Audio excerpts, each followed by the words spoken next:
Hello,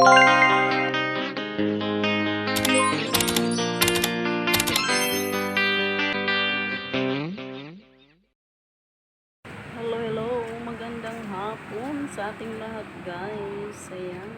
Welcome to my YouTube channel. Reyna ng Kabundukan. Ayan. Sinisilip na naman natin yung mga bundok na ito. Ayan. Yan po sa taas na yan ay ano yan dyan? Kalsada na highway.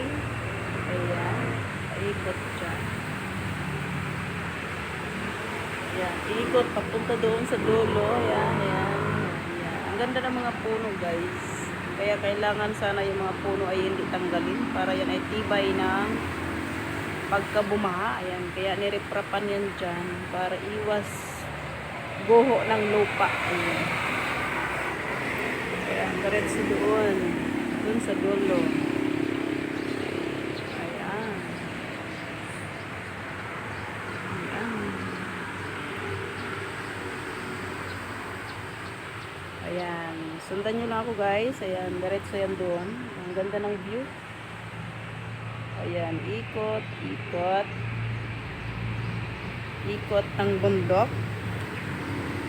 Ayan na. Yung sinasabi kong imbornal. Ayan na yung bornal na sinasabi ko na para nawasay. Hanggang doon yan sa taas. Doon, paikot. Ayan, hanggang doon.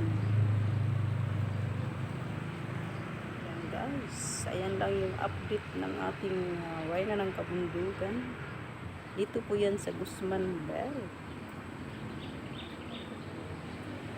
Mandel sa Santo Cristo San Jose del Monte, Bulacan. Alright, ang ganda tingnan ng mga puno. Yan, salamat sa inyong pagsuporta sa inyong Reyna ng Kabundukan. Salamat, guys, love you all and God bless.